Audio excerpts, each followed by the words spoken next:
Hello, everyone. This is Dr. Marj Britt, founder of Called by Love and Living Loving Legacy, and all of the things that have come out of that. All of the gifts of spirit, the gifts of love, the invitations to love and to know love that go around the world in this amazing experience of being part of a network of light surrounding this planet at this very, very holy and significant time, the month of December, that includes the bright star, the journey to Bethlehem, the birth of Jesus, the birth of the Christ. And so we are so grateful for your presence on the call today. Everyone that is here listening live, all of the people who will be on the call in moments that are part of the timeless, that will hear this on the replay. We are so blessed by your presence, and we are so filled with the love of this season and the experience of the birth that it represents. And so, once more, hello, world. And I am so thrilled that today we have a very, very special call and a very, very special guest. The theme for the call today is I am that I am. And then we ask the question, and here is where it'll be different from most of the messages you hear relative to the phrase I am that I am. We ask the question, what does it mean in your life? What has it meant in your lived experience over all of the years of your life? From the vastness of the all that is, to the awareness of it as the name of God, to the awareness of the Holy Spirit being part of the promise, the comforter that will always be with us, to the awareness of the higher essence of our own being that is connected with that higher vibration and purpose, that is promising the invocation that once we have accepted God's plan, that there will, as the one function that we would fulfill, that there will be nothing else the Holy Spirit will not arrange for us without our effort. What does that mean? What an incredible promise that is. And so we have an amazing guest today, someone I'm so delighted to introduce you to. I think he's been with us briefly one other time, but now today Craig and I are going to share a dialogue for the first part of the call. Craig Steven Phillips, the first time I listened to you speak for a Sunday morning service at Unity in Tustin was just in the last few weeks. It was a live stream event, and it was being streamed from the beautiful meditation gardens at Unity in Tustin with the background of the beauty and the outdoors. I was looking forward to hearing you. And, of course, I do know a little bit about your background and about your founding of the Tao Tribe. And in a minute, I'm going to ask you to tell me a little more about that. But in that very profound moment, as you were doing a talk for the Sunday morning service that day, you used a quote. It wasn't a quote from the scripture that I was familiar with, but it was the same words. And you were quoting an Eastern teacher using the words, I am that. And suddenly, it was as if a bright light came on. And I knew and recognized it.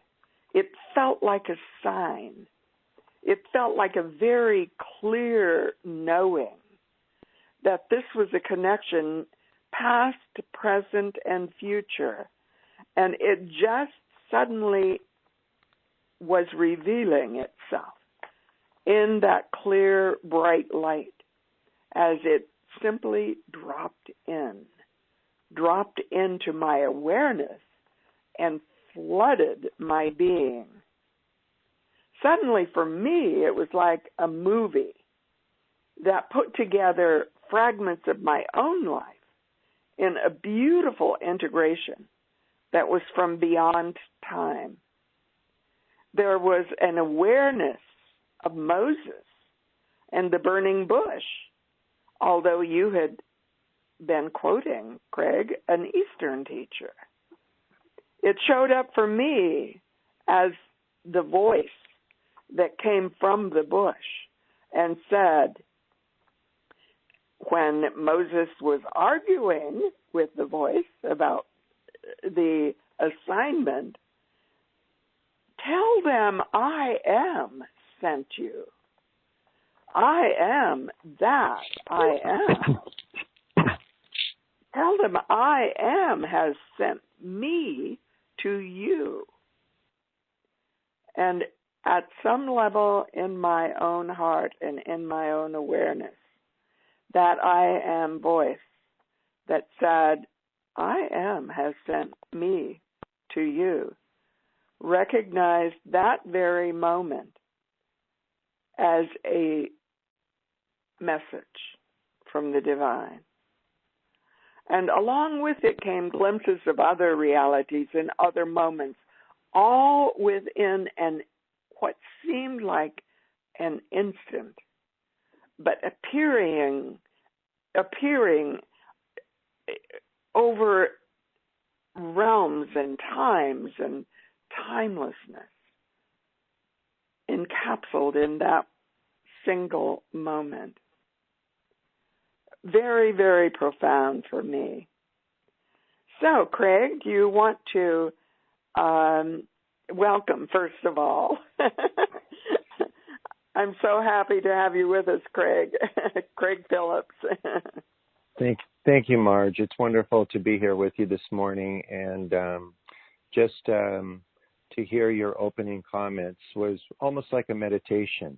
You know, feeling that presence that Moses came into in front of the burning bush, and already feeling that presence beginning here with our dialogue. Yes, and our connection began way before that. Your daughter was a child, you were much younger, although, incidentally, I was reminded this morning, Craig, that you are only 3 or 4 months older than my son Bud was. No, you're younger. You were born in September, and he was born in June of the very same year. So, and as I walked up the stairs this morning, there was a light shining through the stained glass window on the bookcase beside what was Bud's bedroom door. It's now Fabienne's bedroom door.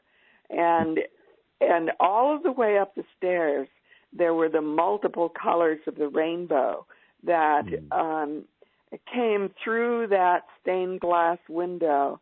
And he actually was the person that did that stained glass piece and put in the pieces of stained glass with those edges that hold that light when the sun is striking it at just the right angle. And it was like Bud saying, I'm going to be with you on the call this morning, Mom. I'll be there with you and Craig and Fabienne. That's beautiful. Yes, so tell us when you and I first met. The first time that I met you was in the 90s, and as you said, my daughter and I were attending Unity fairly regularly. And, of course, by that time, I was very much dedicated to Eastern practices, as you mentioned, particularly the practice of Taoism and Buddhism. And, but I have a background in Christianity as well, raised a Catholic, went to Catholic school, and always felt a deep connection to the teachings of Jesus. And I really was looking for something in a place where all of those could come together in some way, and I could stay in touch with those Christian roots that I had as well. And so around that time, we came to Unity, and it was a blessing because you, of course, as a minister, were bringing together all of those different elements. And, as I always say, when you would give your, what I call a Dharma talk or your homily, you would download that wisdom from all of the different traditions. And that was exactly what I was looking for, and was really blessed to have met you then, even though we've talked and you don't remember meeting me then, but we did meet briefly. And then, some years went by. I went to Hawaii. And when I came back, my daughter and I, who was older then, we came a number of times during that period as well. And as you and I have talked, Marj, there was also, what also appealed to me about Unity at that time was that on any given week, these amazing teachers that you would be bringing in, like Eckhart Tolle and Adyashanti and so many others, that were also speaking to that universal path is what I call it. And so that was such a blessing too. And, and then years later, of course, just in the last couple of years, I had the privilege of and the honor of meeting you through Fabienne, who I began to have a relationship with, my beloved. And then, wouldn't you know, she's with you and called by love. And then we got to meet, and I got to share that background with you that happened all of those years. And so there's another amazing thing that has been recently announced at Unity of Tustin. Tell us about what they're calling the triad and what I'm calling a trinity. Yes, so we are, of course, Unity had a minister for about the last year, Clive, Reverend Clive, and he has decided to leave. And so to prepare the way for his leaving, the board there at Unity really wanted to do something different and fresh. And so what they're doing is they brought together 3 ministers and teachers, which they're calling a spiritual ministry team. And so instead of one person being the focus and leading the services weekly and leading the direction of the ministry, there will actually be 3 of us, and I'll be a part of that team. And I'll be bringing the, that part that comes from the East. I'll be bringing my background in Eastern religion, in Taoism and Buddhism. And also I'm an ordained interfaith minister, so able to, weave all of that together. And so for those that are coming to Unity, like I did so many years ago with you, that are thirsting for that kind of depth, let's say, they'll be able to have that need met and be able to come and meditate and be able to take part in that, as well as the different other facets that the 2 other ministers will be bringing, which are a little more traditional. Yeah, and I'm excited about that. I think it is so perfect for where Unity and Tustin is now and in their own process, and even beyond that, into the vastness of how consciousness evolves. And what I know from the research that I've done in the last 5 years, probably, is that ultimately the active collective is not a single person being some kind of a superstar. It is a collaborative energy of leadership. And, that is a vision for the future. And it hasn't even manifested that I know of anywhere. And potentially, what I realize is that Unity of Tustin and you and the team and the amazing potential that exists there may in fact be a light, a very, very bright light shining for the world, modeling, showing a template for a new kind of reality. And amazingly, that has been part of my heart's desire and vision for the 19 years that I was a senior minister there and the 10 years almost now since then. So it's quite incredible for me to see it all coming together. And yes, Craig, certainly, Marge, there's, this is going to be, I feel it is groundbreaking. This is a new format. And, I think it comes out of, it's so timely because it comes out of the experience that you and I and so many have had where we may have a Christian background, but we have studied with teachers of different spiritual paths. And there's that longing to have everything incorporated that has served us and brought something to our life. And so that's why I find this so exciting, is that there will be all of these different elements that perhaps people have touched on or practiced in their spiritual journey. And all of that, or at least a lot of it, will be able to be addressed in this new kind of format. That is so beautiful. And that brings me back. Do you happen to remember that I am that quote that you used? I think it was Ramana. Yes. I happen to have it right here, Marge. So let me read that. And I just have to say that it's so wonderful to be able to share Ramana Maharshi's teachings with everyone who might be listening today or listening later. He was one of the premier and most powerful sages that have come to the earth. At the time, he passed in the 50s, so he was relatively, he was unknown in the West. There were a few Westerners that went to India that happened to meet him, but his popularity came to the West later after he had passed.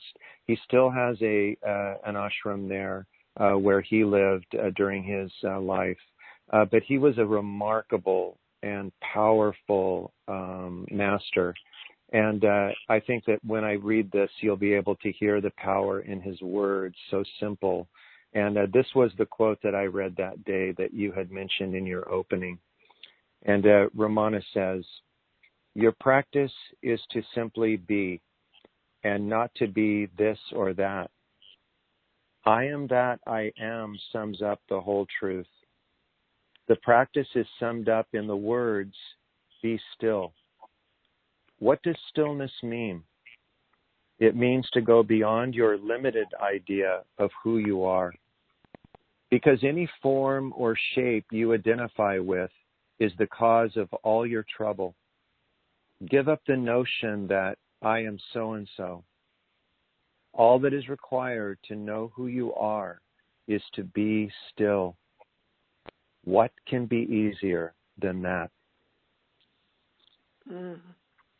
I love that quote.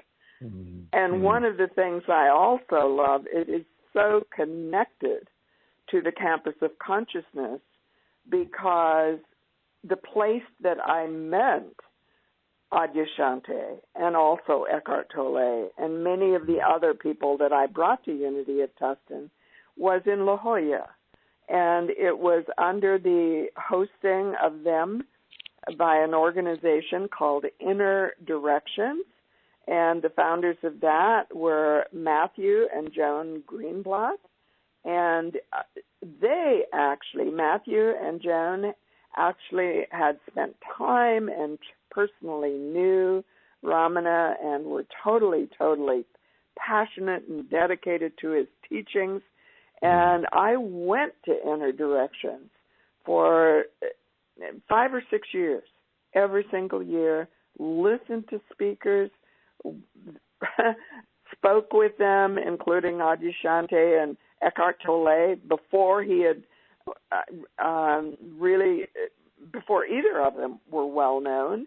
They were just beginning, and Eckhart had just published his first book, The Power of Now, self-published it. It wasn't even published yet by a major publisher. And Adyashanti was speaking only to groups in California, and I said to him, walking beside him, coming back from lunch one day, one day you are going to be known around the world. And he laughed, and he said, "Oh, Marj, I'm only talking to people in their living rooms now." So we are part of past, present, and future as one. And that, in a way, kind of reminded me of the photo background that we used on our reminder email of that bright star. And there's a vertical beam that is about the vastness, all of those realities extending beyond time, over 2,000 years in the past. And it's so amazing that if we go back and look through history and thousands of years, it was around the time of the birth of Jesus over 2,000 years ago that this bright star was followed by the Magi. And, of course, that's part of the Bethlehem story that we celebrate. The 3 wise men, they call them. I like to call them the Magi. They're known as both. And that bright star was what guided them to the place where they found Jesus born in the manger. Now we know, because of the recording of these kinds of events over time and the study of the cycles of the different planets that has been done by astronomers and astrologists, that this was potentially the same thing that is occurring this year. And it is about the amazing conjunction of 2 planets, Saturn and Jupiter, and they appear on Earth as one very, very bright star. And that star has an 800 or 900 year cycle. That conjunction of those 2 stars only happens about every 800 or 900 years. And this year is one of those years. And there have been amazing events over history, including the birth of Jesus, but also including incredible beginnings and portals, like the portal into the Renaissance and the period of time that was considered to be more enlightened. We're in that kind of a portal right now in December of 2020. It is a portal that is going to take us into a whole beginning, a new beginning of a new reality that is about a higher vibrational field of consciousness. At least that's the way I perceive it and know it in my heart. And so I'm really, really excited about this experience that we're going through this month, and that will happen on December 21st. And, of course, Christmas is celebrated Christmas Eve on the 24th and Christmas Day on the 25th. And we're going into a new year. And 2020 has been a difficult year for us on this planet. And so the other part of that star that was on our reminder email is that horizontal line. And interestingly, on the picture that Fabienne put together for the reminder email, that horizontal line, in a way, points toward you and I in the picture. Yes. And it's amazing to me that without even knowing it, we become beings of light, instruments of carrying that message of I am that, I am. And, you know, I think back in my own life, and I can see how those words, that simple phrase of 5 words, I am that, I am, appeared multiple times through my life. As a child, I don't remember those exact words, but I always remember how I loved the stories of Jesus and the songs. You know, this little light of mine, I'm going to let it shine. And when you and Katie were coming to Unity of Tustin and she was a small child, we used to have the congregation sing that as they welcomed the children into the sanctuary every Sunday morning. And in so many ways now, Marj, as you mentioned, the star that's going to be shining so brightly the week of Christmas is welcome. I feel is also a message and a portent, as you said, to welcome us back and to bring this light at a time when it's so desperately needed. And I also want to mention, too, that, and this is something I've been talking about a lot with my own students, is that December itself is such a sacred month in terms of the spiritual energy, the transformative energy that is available through meditation, because it's really unique in that earlier in the month, just a week ago, we celebrated the Buddha's Bodhi Day, the day of his enlightenment. There is also Hanukkah that was just celebrated. We have the winter solstice, which the day that the star will start to be bright in the sky is on the winter solstice. And I think that's also a portent. And then, of course, as you mentioned, Marj, we have Christmas Day and New Year's. There's just so much spiritual and healing energy coming into the earth right now at a time when humanity desperately needs it. And I'm just encouraging everyone to make sure that you do not miss this opportunity and get caught up in just all of the holiday stuff that usually goes on. Of course, with the pandemic this year, that'll be a little more difficult. But if we can just spend a little time each day coming into that I am presence, and as Ramana said, to be still, then we can also heal ourselves and bring that light into the world when it's so needed right now. Well, and so many opportunities are opening. And Craig, one of the ones that you might mention is that you're speaking next Sunday.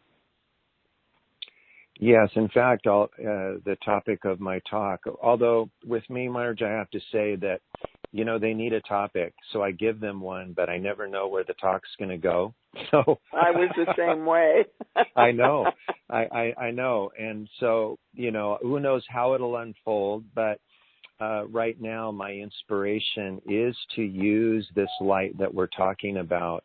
And so the topic of the talk is the light of Christ within. And so to me, you know, the star is an outer representation of that inner light, which is embodied in the I am presence. And so that's what the direction of the talk will likely go in. So, but yes, I'll be there Sunday, and of course the service is at 11. So anybody that wants to join us. And how can people access it online? Online now, you'll actually, which is new, you'll be able to live stream. If you don't want to come live and be in the gardens, which there will be social distancing, and you need to wear a mask, so it's very safe. But if you watch at home now, you can actually link right in by going to the unitytustin.org website, and they have a link right into the talk now, so, to the service. So that's wonderful. And one of the things you mentioned is meditation. And I would love for everyone on the call to open to spirit, the all that is, the vastness, whatever you want to call it, higher power, to give you a special meaning for what this portal means in your life. They may, in doing that, this presence, this power, one presence, one power, may actually show you how it's guided you in moments in time over the years of your life. I remember the first time I was connected with it in a very unusual way when I was a high school teacher. I clearly now see it as a point of guidance. And as you ask that question of this essence, this Holy Spirit, this presence, this power, let it guide you in giving you a glimpse of what it means in your life now and going forth in the form of destiny, in the form of purpose, the one purpose that you would fulfill that is part of this plan, that is a plan of light, a plan of love, sometimes called the plan of God. And Craig, while people go into that time of silence, I would love for you to lead us into in a meditation. And we're going to do a little longer time in the silence today. And you choose that time, Craig, whether it'll be 7 minutes or we usually do 3 minutes. But we're going to experiment with just a little longer time. I know you do that on your Wednesday evening meditation calls, which are also online and which I often tune into. They're wonderful. You're an amazing meditation teacher. So, Craig, are you ready to lead us into that? Absolutely, Marj. My passion is, of course, to teach and just be part of these kinds of meditations right now. And your invitation is so beautiful for people to open to that deep stillness, that deep understanding, and the deep messages that can come up from that right now about what your purpose or your priority or your place is in this unfolding. And so that's a wonderful invitation to bring to the meditation. And I think today this will be perhaps a little different for some people, but what we're going to do is we're going to do a very powerful meditation that comes from the Zen tradition. And it's right in alignment with our teaching today, with the teaching of Ramana Maharshi about being still. You know, in the Zen tradition, the highest form of meditation, this is the meditation that you come to after you've maybe used the technique of following the breath or using a mantra to concentrate the mind. But the pinnacle of meditation is to just simply be still. So we're going to move into that stillness in a moment, but I thought that what we would do as we come to it, we would use a little mantra to get the mind settled. And a perfect mantra for today comes from the Vedic tradition. And it's the mantra considered maybe the first mantra, Soham. And that's pronounced so and then like humming a song, hum. And the words Soham actually mean I am that I am. So we're going to be using these words as we enter the stillness. I'll give directions on that. And then after we use that, you'll hear me say, let the mantra go. And then we're going to just sit in that stillness for a few moments together. And then I'll end the meditation and begin the meditation by striking my seeing bowl here where I'm at. So let's go ahead then and begin to get ready. And let's listen to the singing bowl.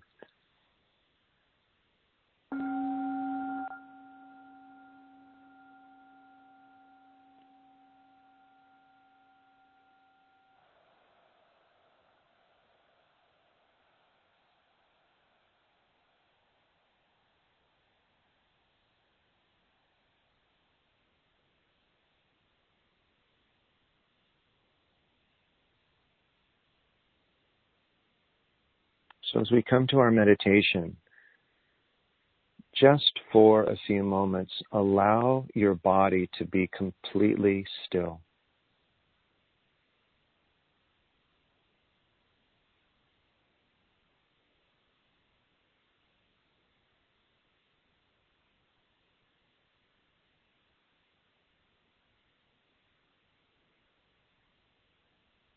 And get a sense of really resting in that stillness in the body.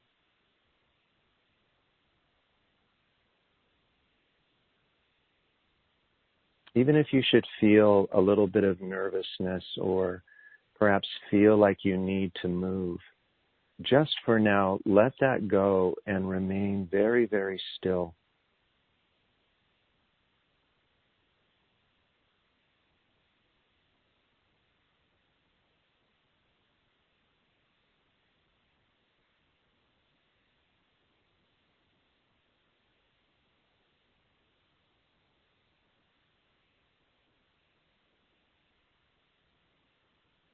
And as you continue to relax more and more deeply in the stillness in the body, bring your awareness now to your listening. And just listen for a moment to the silence where you are.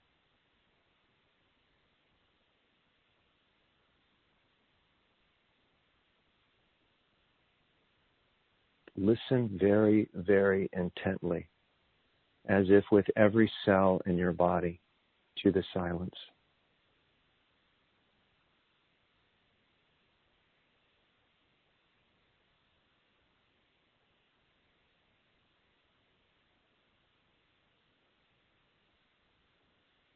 And even if there are some sounds appearing around you, just notice that even these sounds are arising out of silence and dissolving back into silence.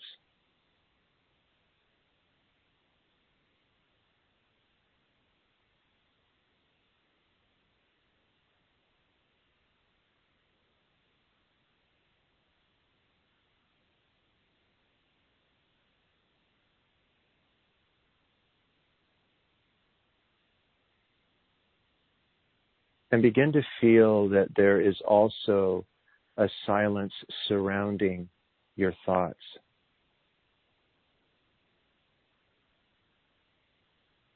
That even your thoughts are arising from silence and dissolving back into silence.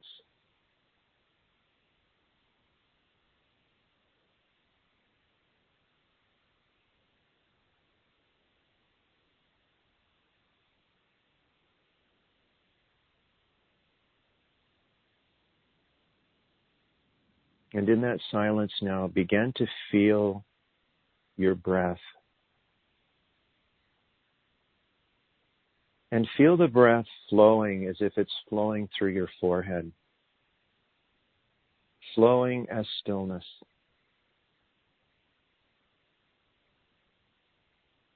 And as you breathe now, lift your interior gaze up just so it feels like you're looking through your forehead into a big open sky, the sky of your own being.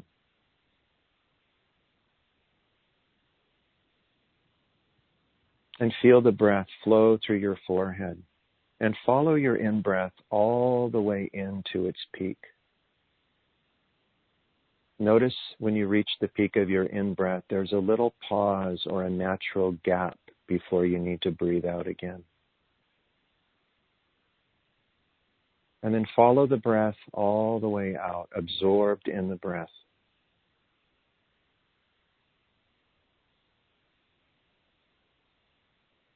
And as you breathe in again, repeat to yourself the word so, all the way to the peak, and then fall into that space between the in and the out breath. And as your breath flows out, repeat the word hum, all the way out, noticing that before you need to breathe again, there will be a longer space or rest before you need to breathe again. Breathing in on the sound, the inner sound of so, falling into the space, and breathing out on the interior sound of hum.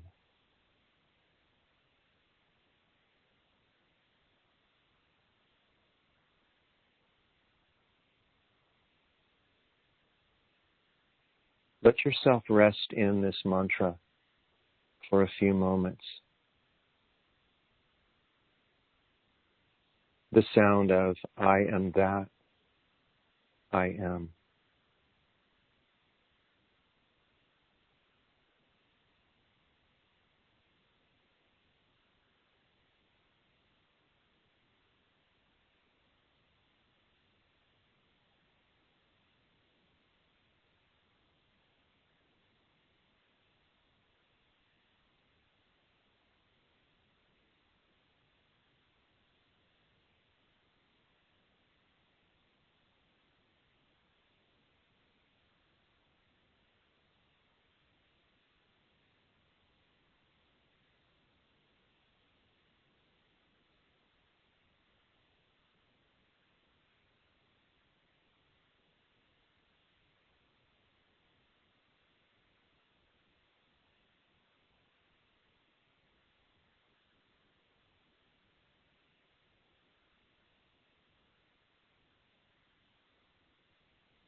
And now very gently let the mantra go.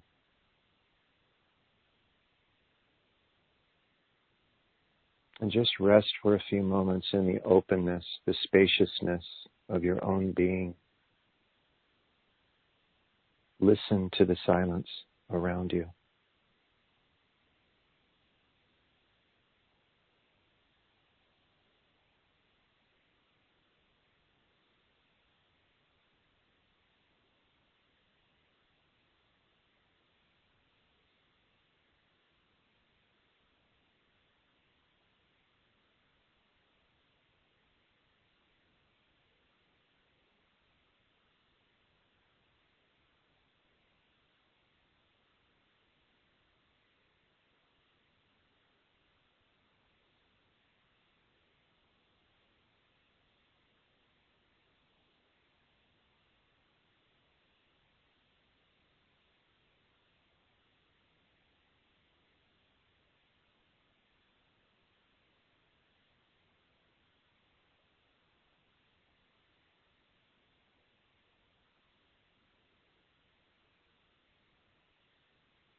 And now, very gently, coming full circle toward the end of the meditation, just feel again the deep stillness in your body.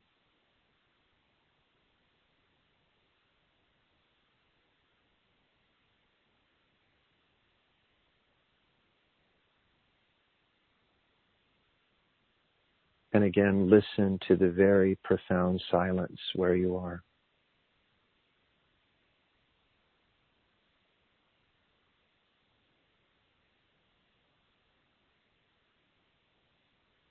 And feel your own spacious breath.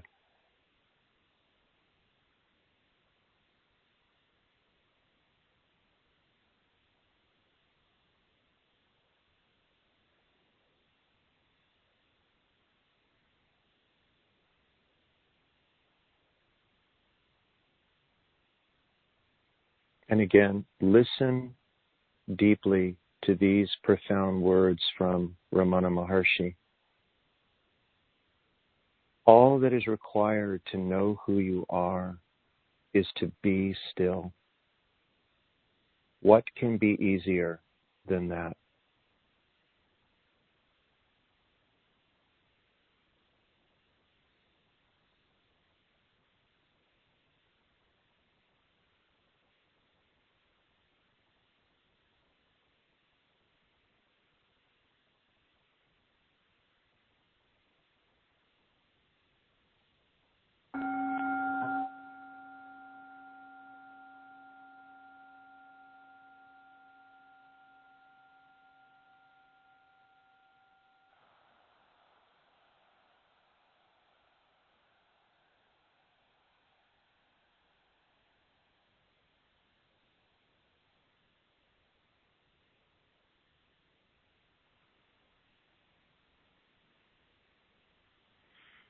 That was beautiful, Craig. Thank you so much. Yes.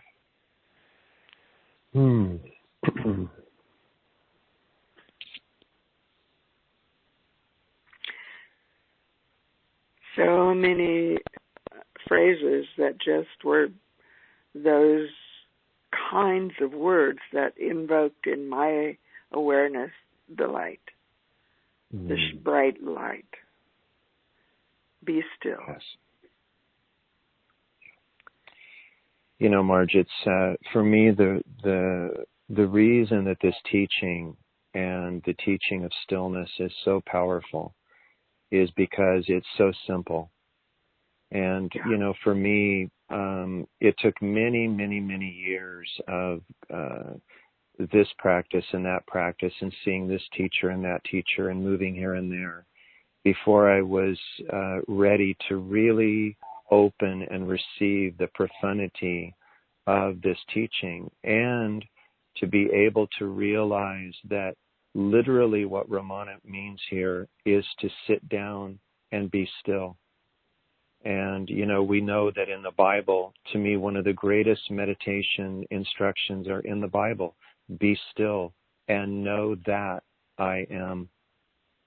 Yes. And so for me, what's so powerful about this now, and the reason that I'm so happy we're having this dialogue, is because it's time for, I think, everyone on the spiritual path to maybe put away their seeking and start coming home to what they already know. Come home to this deep stillness. I mean, we all have enough intellectual knowledge. Most of us have seen many teachers, read many books. And now really the practice is to come into that I am presence through inner stillness by just being still. You know, like you, I studied many, many different forms of meditation over many, many years. My first real meditation teacher happened to be Jack Kornfield. And I listened to something with him on the web last night. But when I first met him, it was in the 1980s. When I was the minister at Unity in Walnut Creek. He held in his heart a vision for Spirit Rock. He hadn't even found the land for it yet, the money for it yet, the people who would be part of the vision that would become donors that would help finance it. It was just a vision that he held in his heart. And now, all of these years later, it is manifest. And what I realized... I just want to say on that, Marj, because that's such an amazing point that you're making. And that is, this is something that I talk a lot about in the Tao Tribe. People right now especially are wondering, because they're losing their jobs and there's fear, there's a sense of scarcity. What am I going to do? And, if you read, not only Ramana talks about this, but Eckhart Tolle and Lao Tzu in the Taoist tradition, so many Buddhist masters have talked about that one of the powers of stillness and of getting completely still, coming into that ground of being, which is stillness itself, is that out of that is where creativity and manifestation come from. And so for people who are running around right now trying to make something happen in their lives without that stillness, there's really just going to be more chaos and more frustration. The kind of the secret, we hear about that secret of manifestation. And from the Eastern traditions, particularly Taoism and Buddhism, the secret really is to first be still. The Tao is stillness itself, and everything vibrates out of that. So for people who are wanting to know which way to go or to create or to have something fresh and new come in their lives, what I'm telling everybody is, are you sitting still every day? Are you coming into that stillness so that you can create out of that instead of creating out of your confusion or your fear? Because that's just going to be more of the same. So again, the stillness has a practical aspect in our lives of being richly creative. I mean, everyone has had that experience where you've sat in deep meditation and suddenly an idea will pop down into your head. And it's really a wonderful idea. You may act on it later, maybe not, but it's really, and that's not why we should meditate. I mean, if Adya has said that, when those ideas come in the stillness, just let them go. If they mean something, they'll be there after your meditation is over. The key is to just keep focusing on stillness. And out of that, everything that you need, every idea that you need, every direction you need will proceed from that stillness. So many times we get glimpses of guidance and we don't recognize them. Mm-hmm. We see them and we think, oh, that's just a coincidence. Oh, that just, happened. And we don't recognize this as a glimpse coming from Spirit. An example, you've been in the room downstairs where all of my books are and the spiritual art is. And on the back of the couch that's in that room, there's this little pillow. And on that pillow, it has the words, "Be still and know I am." Do you remember that pillow? Yes, absolutely. Well, there's a story behind that. During the years that I taught Mystical Bible at Unity in Tustin, many times on Tuesday mornings, people would come from other churches because they wanted a mystical marriage and they weren't getting it in their religious science or other church. Then a lot of it was because Southern California is a center for a lot of science of mind and religious science. There were two women that came to that class for years. One of those women gave me that pillow, "Be still and know." And she was younger than I, and she was just a vibrant, and I think she was a prayer practitioner in the religious science tradition, but she loved Mystical Bible. That pillow was her gift to me. And within a few months after she gave that pillow to me, she passed through the veils.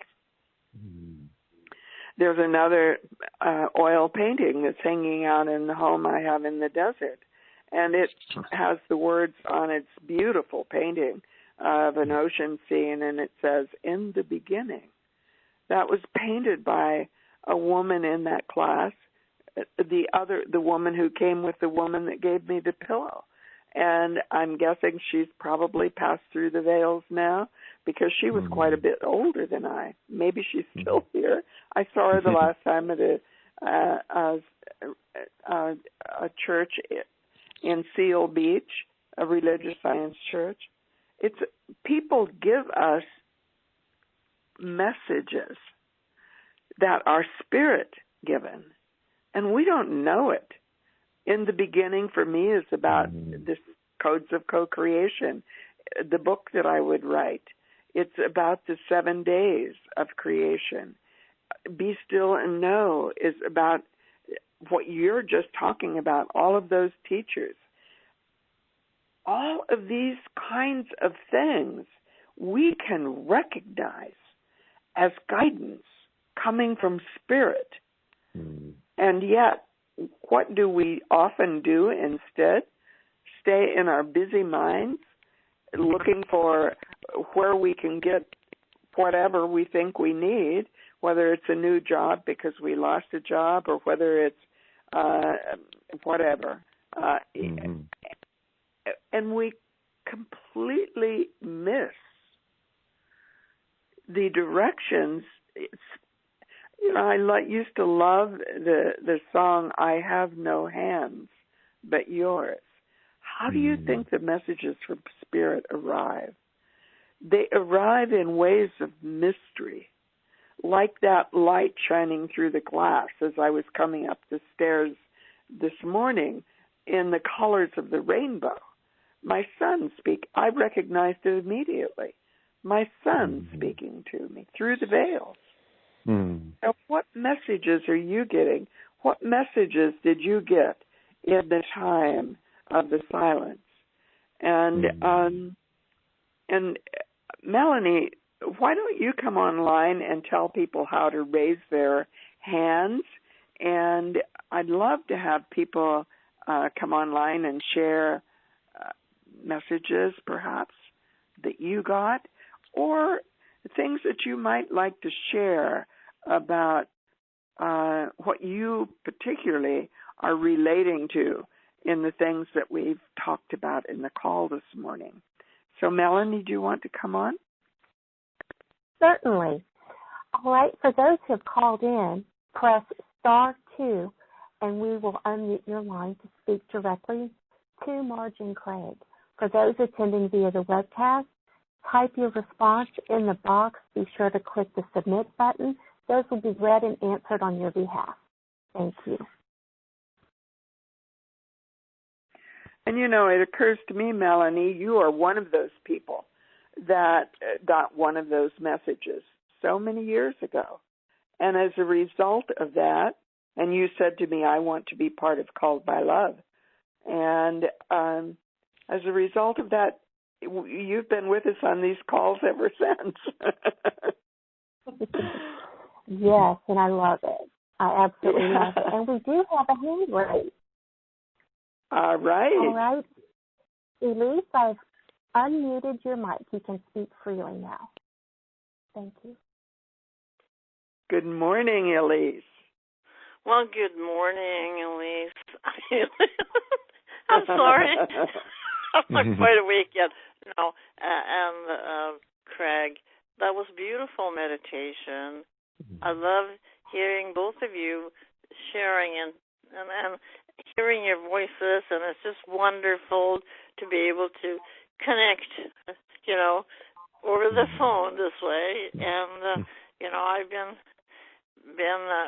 pretty much still, which I have learned, and it's such a blessing to do that, because I'm healing from physical condition in my leg, and it's getting better.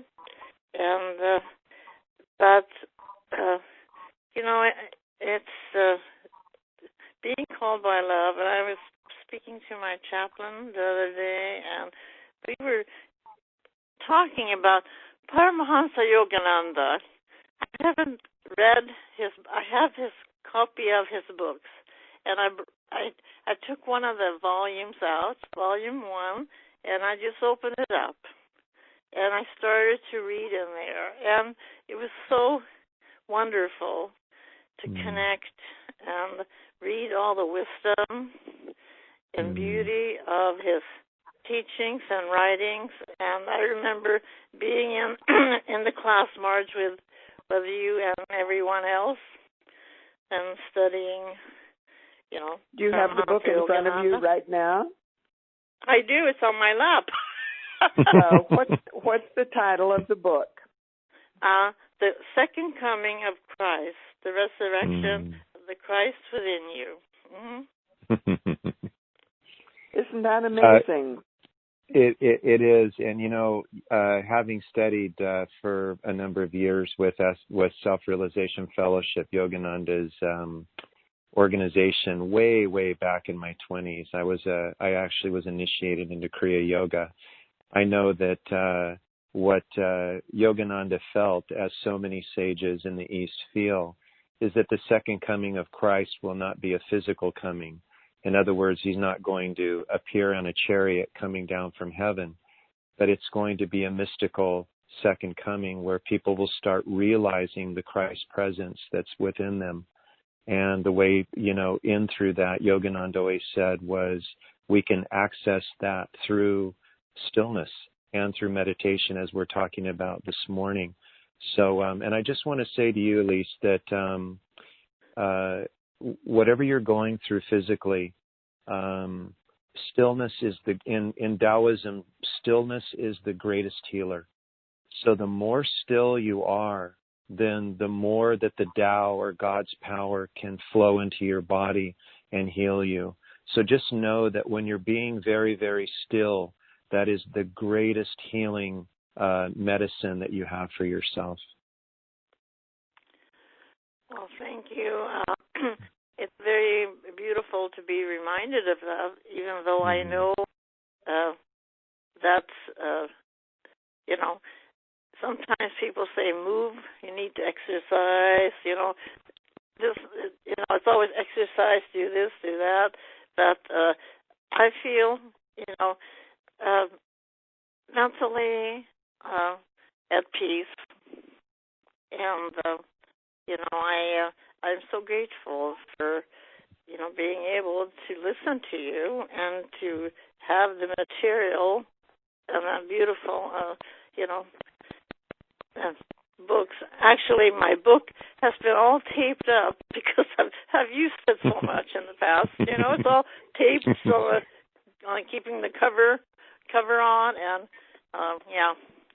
so it's very wonderful. And then thank you for your encouraging remarks.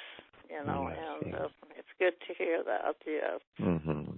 Yes. Well, I'm flashing back to all of the years of silent meditation retreats that Paul and I did together and led together, and you attended many of those, Elise. Yes. In fact, all of them probably. And what I'm really aware of now, even though we used to do 5 one-hour sits in a day,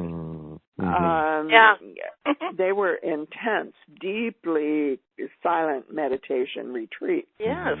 Now, what my practice is, more than doing a 1-hour sits in the total silence, my practice is living the stillness. Yes. Yeah. Yeah. Yeah, I turn on the television a couple of times a day just to check in on the news because I'm still interested. The part of me that grew up as a political science major in college still checks in on the world. And yet the part of me that cherishes the stillness find that to be my greatest comfort. My greatest moments of healing come from that. my greatest moments of peace. Mm-hmm. Yeah, I totally agree with that. I totally live that way in my own life. I love the silence.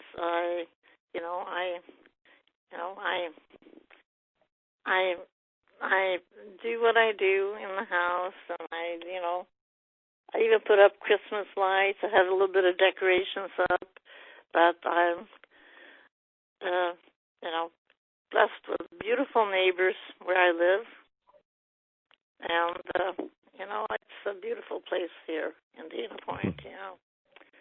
That's wonderful, Elise. Yeah, and I'm blessed, and I want to say thank you again to both of you for the beautiful meditation this morning. Thank you. Thank you so much. Thank you. Thank you. And anyone else that wants to share with everyone? There's a lot of people that know each other on the call today. And so if any of you want to come on, Melanie, am I remembering right? *2? I think that's the way you raise your hand. Yes, *2. I'm sorry, I keep myself muted so you guys don't hear background stuff. But okay. yes, *2. Craig, as you were talking about so hum, I have these. It's like these scenes that are like parts of movies, and they come in, and it's like, and I know it's the Holy Spirit saying this and this and this and this. And coming back in was learning so hum and humsa, and how they can reverse back and forth from David Now, who is in India now and found himself stranded there with the pandemic and totally enjoying it, doing extended retreats. Yes. Yeah. Now, he uses Brahmananda, Swami Brahmananda, as one of his names. Yes. And all of that came out of the same lineage that you're part of, which is was also part of, and that Siddha Yoga, and Muktananda, and Guru Mai. And it's so incredible. We have these touch points. And so, go ahead. If I can just say, Marj, that the Soham mantra is considered, it may be the oldest mantra because it's actually a reflection of our breath. It's said that the in-breath makes the sound of so, and the out-breath makes the sound of hum. And, of course, as I said, its literal meaning is I am that I am. But it's even thought that during his 7 years of wandering and doing spiritual practices, that the Buddha is more than likely to have been introduced to the Soham mantra for a while and practiced that as part of his sadhana. So it's beyond. What I love about it is it's beyond all lineage or any teacher. It's just part of who we are. And so no matter what religious background you have, Soham can be very, very powerful. It was the first mantra that I learned from my very dear yoga teacher back when I was 17, introduced me to that mantra. And again, for those of you that resonate with that technique we did, it's very important to also keep focused on that little space between your in and your out breath, to fall into that, because it is said that that little gap of no breath is the space of our true being. That's the space of the I am. And so I was introduced to it at 17. I'll never forget the day I practiced it the first time. It was so, so powerful. And, I learned many techniques since then, but it's always amazing. And maybe you have this experience, Marj, of we go out and we come full circle back to those early things that we learned, those early teachings we received, and they have even more power when we come back to them. So Soham is something that I really love to teach people and introduce them to, because it is such a powerful mantra. And it's also found in ancient Judaism, but it is the Yahweh. And this is the breath, replicating the sound of the in-breath and the out-breath. Yahweh. And I learned that all of the way back in seminary at Unity Village. The Yahweh is the breath, the name of God as the breath. Yeah, I'm so glad you mentioned that, Marj, because for those that, I sometimes teach people who don't want to repeat a Sanskrit word. Yahweh is perfect. You could repeat Yah on the in-breath and Way on the out-breath. It's perfect. So thank you for mentioning that. Yeah. We find it through all of the world religions. And what I'm aware of in my call, I know that I am called. I've called by God for many years, and then in a mystical moment was told that you are now called by love. Love and God are synonyms. And it's all the same energy. They are portals. Love is a portal, and love exists. These awarenesses of love exist all of the way through all of the stages of our lives. It's so important to remember that it's always been there, always already. It never has gone away. It's always been there for us. And we don't always recognize it. We think it's us finding the new ways. And I'm seeing another hand up, and Fabienne. I was trying to get your attention, but there is no rush. Yes. I wanted to come in, first of all, also to thank you for the beautiful dialogue, and Craig, thank you for the beautiful meditation. And as both of you know, my at least the conscious encounter with the I am that I am started for me completely synchronistically many, many years ago when I went to Ireland, and I thought I was going for something, and then it ended up being completely different because the whole weekend workshop was about the I am that I am, and that was with James Twyman that has been on the Living Loving Legacy with Marj as well, and Spring to Unity. But the story I wanted to share, which connects to that, is that we had those tuning forks, and then in the Moses Code, they don't talk specifically about the tuning forks, but they have the vibration in there. And one day I was traveling, and I was traveling with those tuning forks always with me, so they are representing the I am that I am sound. And at one point, I had them in my carry-on bag, so I got stopped at security, and they were asking me, well, are you a musician? Like, why do you have this? And I was like, no, I'm not a musician. It's a spiritual tool. And they were completely puzzled. So I said, yeah, I understand. It's a little strange, but it represents the sound of God. So they gave them back to me, and the security person gave them back to me, and he said, and it is the best sound of all, and off I was. And I still have that sense of, like, in the middle of this busy airport, just having that little touch that I would not have expected that answer from him, but it just to this day, fills my heart. So, Fabienne, share what you and I did last night. Yes, so yesterday morning, as we were preparing for this call, I had this intuitive nudge that it would be good to watch again the Moses Code movie that James Twyman did with many of the other spiritual teachers. So Marj and I watched it again last night, and I was sharing with Marj that I was present on the set of the original movie, but it turns out they had to reshoot the movie. So what we see on the screen of the Moses Code was actually the second taping. The first one happened in Ashland, Oregon, and Andrew Harvey was there, and Debbie Ford was there, and Jonathan Goldman, who created the tuning forks of that.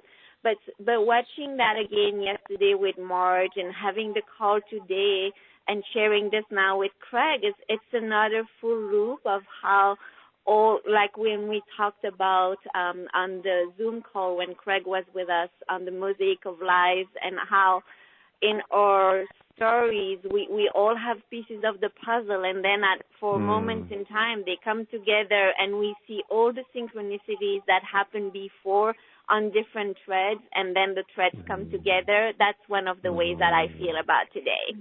Well, it's very fascinating because I am that I am is identified in the Moses Code as the name of God. And it's very, very powerful.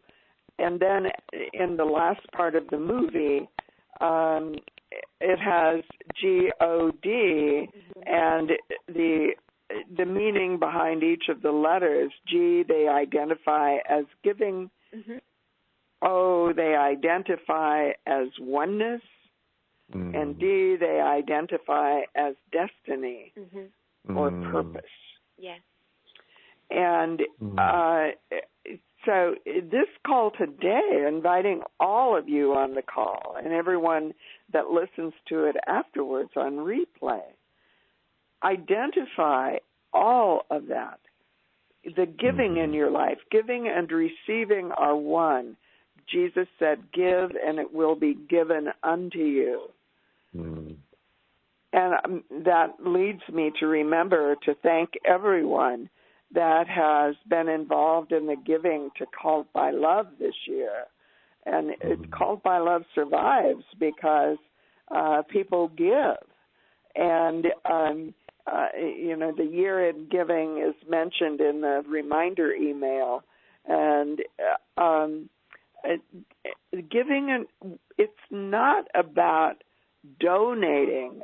I don't even relate to that word as in the same way that I relate to the word giving, because of the instruction, give and it will be given unto you. That was one of the instructions of Jesus. It starts with giving. And out of the giving, then, we receive. Giving and receiving are two parts of a loop, a spiritual infinity loop. And then the oneness, every single one of it. I look at all of the names on the dashboard. I feel oneness with every single one of you. It's just absolutely incredible. Reverend Liz was on the call, and the first time she ever came to Unity was at Unity in Tustin. She's now the minister of a church in Colorado, a Unity church, and she was ordained in religious science. It's incredible how Spirit guides us. Spirit leads us. Craig, I believe that all of the ways you and I have had these synchronistic experiences of all of this initiation into different paths is not by accident. It feels to me that we are being called to be bearers of light in a universal path. And it may come under the banner of unity. Yes. Or it will come in different ways.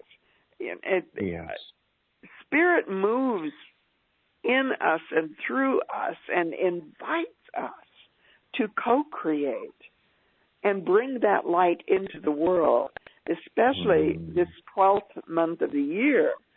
It's the 12th level of vibration in a yearly calendar, and it will cycle into 2021, and we're into a new vibrational field. And interestingly, this December 21st, we're going into that touch into the sign of Aquarius, which is the sign of the breath.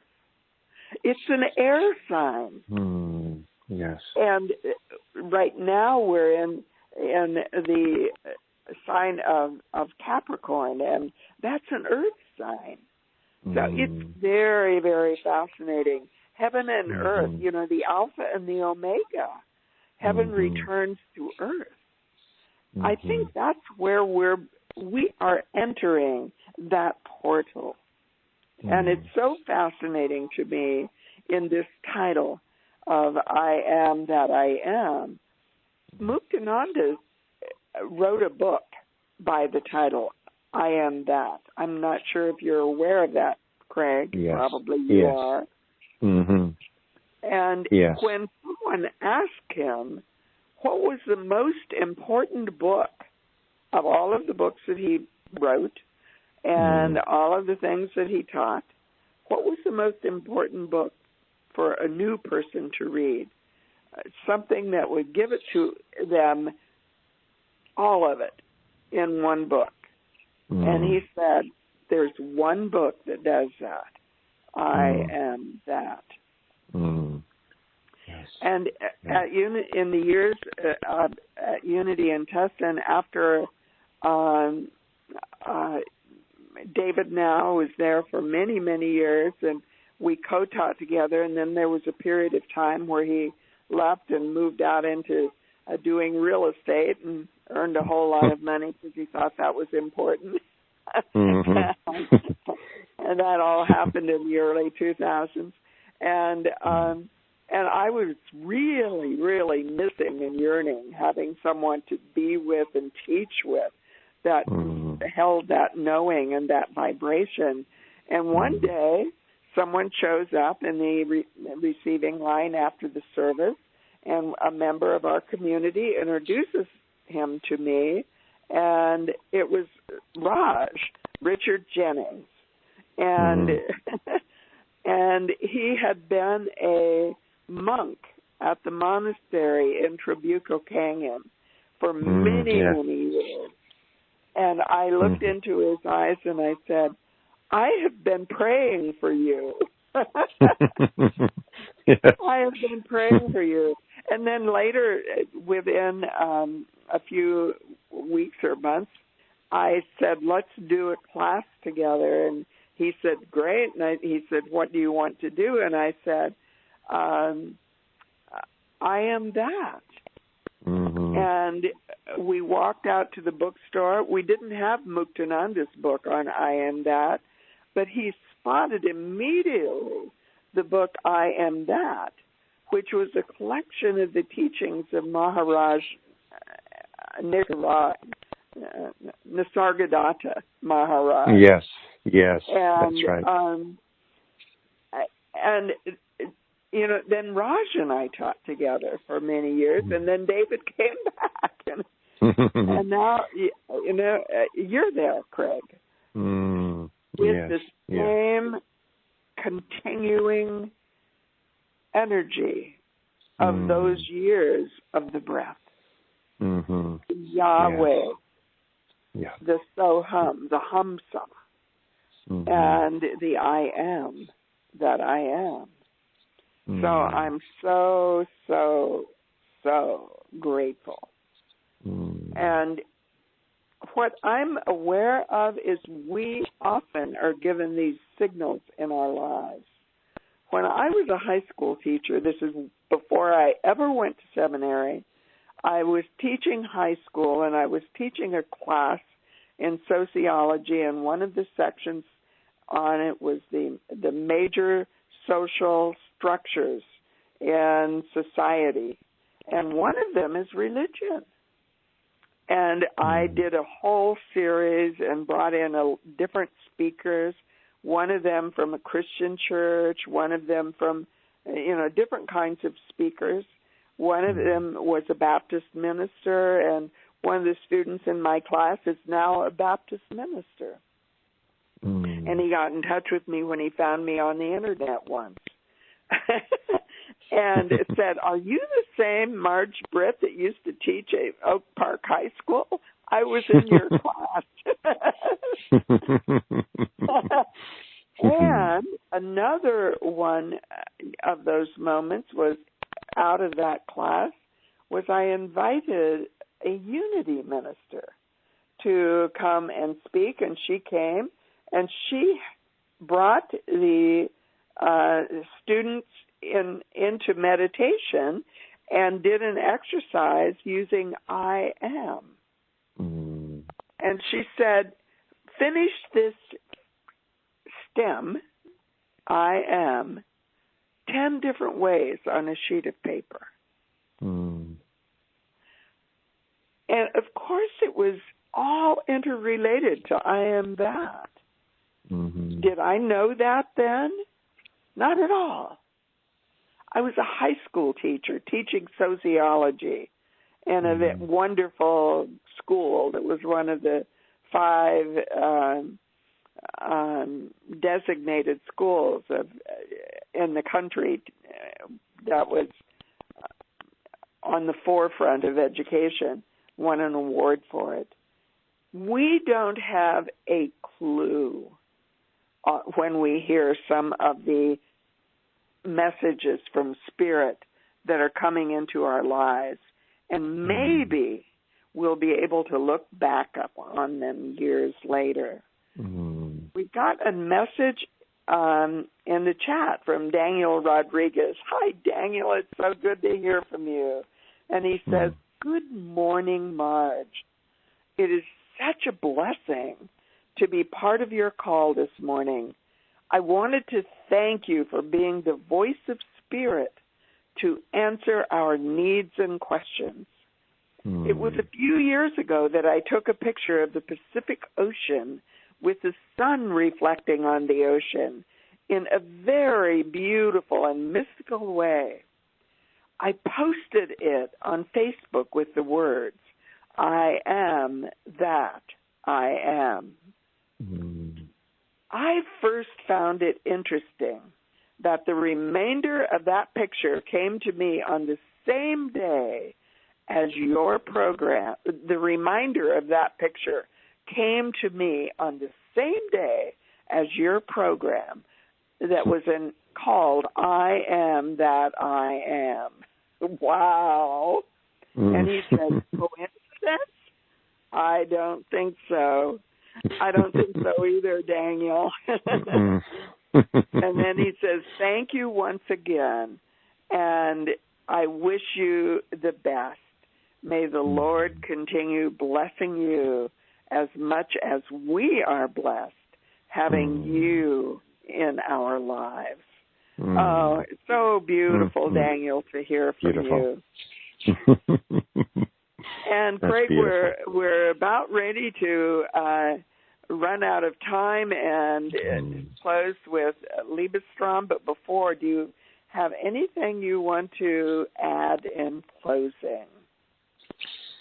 Just feeling great gratitude for being able to be with you and Fabienne, and I keep forgetting the other woman's name, Marj. Melanie. That helped us today. Melanie, yes. So I just met her today. And, as Fabienne said, it really does feel like so many threads came together today. And you've been mentioning this feeling of when we get these messages, when we have these occurrences in our life, they're like pieces of a puzzle. And sometimes we can't see what the whole puzzle is until many years go by. And so I also have that kind of feeling today of just that appreciation and gratitude for the way that the Tao works in bringing these pieces together so powerfully right at the right time. Because this is what I want to say, Marj, that this message today, for me, it is the message for our time.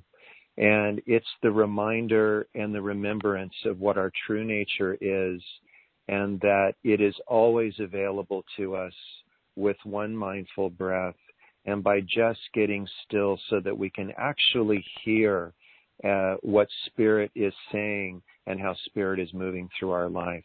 So thank you, Marj, and just amazing how our connection has come together through Fabienne, and so grateful to be with you today.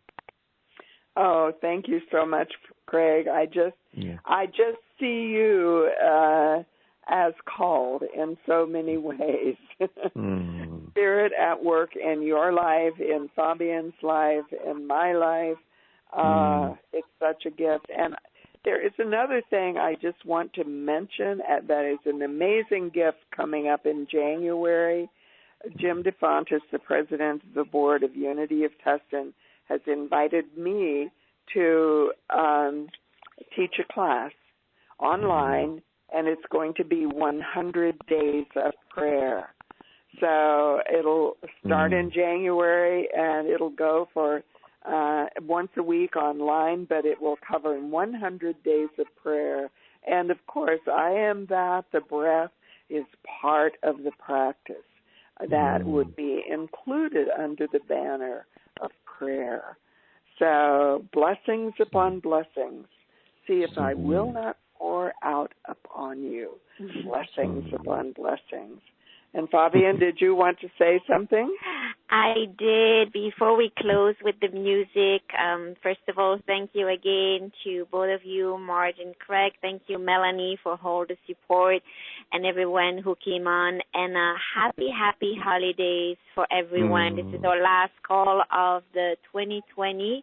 As you might have seen on the reminder email, but I'm just saying it in the recording in case someone hasn't seen the message to look for it, that our next call will be January 13, 2021, with Marj guest will be David MacArthur. And then also this coming Friday on the 18th, we have again Dream Work with David Jonathan. Again, the information is in the email.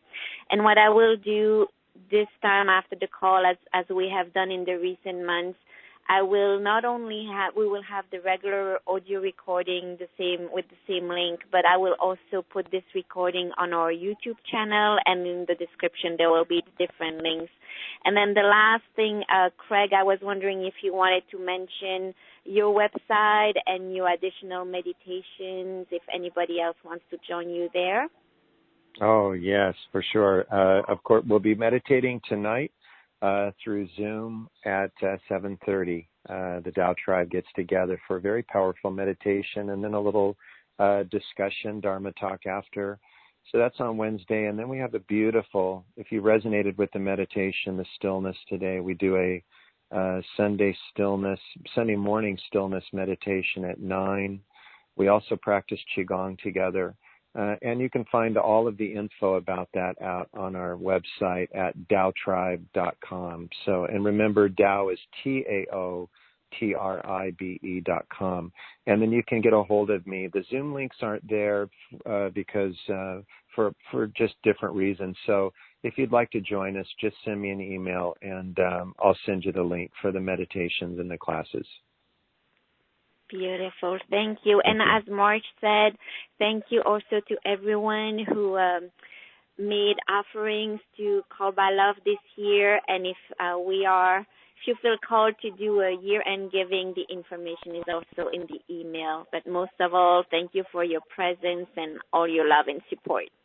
And Merry Christmas, everyone. Happy New Year with so much love.